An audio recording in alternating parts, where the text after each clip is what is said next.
Well, Sahara Micromax Star Oppo Byju's Dream 11 के बाद अब पूरी तरीके से शहीद होने को तैयार हो चुकी है टोयोटा। वो इसलिए क्योंकि टोयोटा के बारे में अब ये कहा जा रहा है कि टोयोटा मोटर कंपनी जो है वो अब टीम इंडिया की मेन स्पॉन्सर बनने वाली है। यानी कि बीसीसीआई क्रिकेट टीम की जो मेन स्पॉन्सर होने वाली है वो अब टोयोटा होने वाली है। अब चाहे आप इसको कोइंसिडेंस कहो या फिर कुछ और ही कहो, बट भाई साहब जो भी मेन टाइटल के रूप में टीम इंडिया के साथ जुड़ा है उस कंपनी का दिवालिया पूरी तरीके से निकलता हुआ नजर आया है। चाहे आप सहारा इंडिया की बात करो, माइक्रोमैक्स की बात करो, स्टार इंडिया की बात करो, ओप्पो की बात करो, बायजूस की बात करो या फिर ड्रीम 11 की बात करो। अगर हम सहारा की बात करें तो साल 2001 से 2013 तक वो टीम इंडिया के स्पॉन्सर रही, वो भी मेन स्पॉन्सर।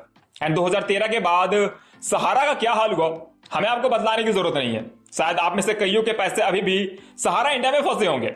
एंड इसके बाद बात करें माइक्रोमैक्स की, तो जब माइक्रोमैक्स टीम इंडिया की मेन स्पॉन्सर बनी तो भाई साहब माइक्रोमैक्स इस तरीके से बर्बाद हुई कि अभी तक वो कमबैक नहीं कर पाई है मार्केट में। एंड इसके बाद स्टार इंडिया जब टीम इंडिया की मेन स्पॉन्सर बनी तो उनके जो डिजिटल राइट्स थे भाई साहब वही छीन लिए गए। एंड स्टार इंडिया के बाद जब ओप्पो टीम इंडिया का मेन टाइटल बना तो 2 सालों के बाद ओप्पो का बेजोड़ बाइकआउट जो है वो टीम इंडिया में हमें देखने को मिला, या यूं कहे तो पूरा का पूरा इंडिया में देखने को मिला। एंड इसकी वजह से ओप्पो ने अपना जो स्पॉन्सर है वो टीम इंडिया से वापस खींच लिया। एंड इतना ही नहीं, जब ओप्पो के बाद बायजूस को टीम इंडिया का स्पॉन्सर बनाया गया तो भाई साहब बायजूस इस तरीके से बर्बाद हुई कि अब हमें मार्केट में बायजूस नाम का कोई चीज दिखता भी नहीं है।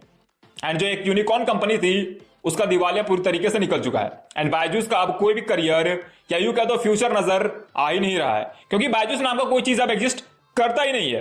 एंड बायजूस के बाद जब ड्रीम 11 टीम इंडिया का स्पॉन्सर बना, मेन स्पॉन्सर, तो भाई साहब ड्रीम 11 के साथ क्या हुआ वो तो आप देख ही सकते हो। मतलब भाई साहब एक नया कानूनी बन गया। तो भाई साहब आप समझ रहे हो कि टीम इंडिया के जितने भी मेन स्पॉन्सर बने उनका क्या हाल हुआ है। एंड अब इस लिस्ट में टोयोटा का नाम जुड़ने जा रहा है। वो इसलिए क्योंकि एनडीटीवी के अकॉर्डिंग टोयोटा जो है वो टीम इंडिया की मेन स्पॉन्सर की लिस्ट में सबसे ऊपर है। यानी कि टोयोटा जो है वो टीम इंडिया की मेन स्पॉन्सर बनने के लिए बहुत ही तगड़ी इंटरेस्ट जो है वो दिखा रही है। एंड अगर हम टोयोटा कंपनी की बात करें तो ये ऑलरेडी 2 क्रिकेट टीमों की स्पॉन्सर बनी हुई है, ऑस्ट्रेलिया एंड इंग्लैंड। इन दोनों टीमों को ऑलरेडी टोयोटा ने स्पॉन्सर कर रखा है।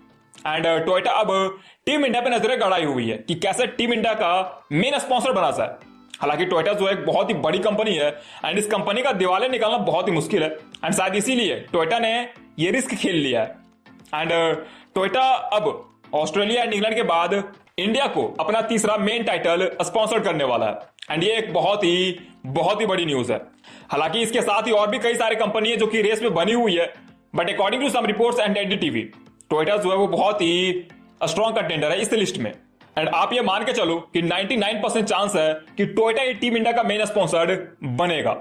एंड इसके लिए कितने पैसे बीसीसीआई चार्ज करने वाली है इसके बारे में अभी तो कोई बातचीत जो है वो रिवील नहीं करी गई है।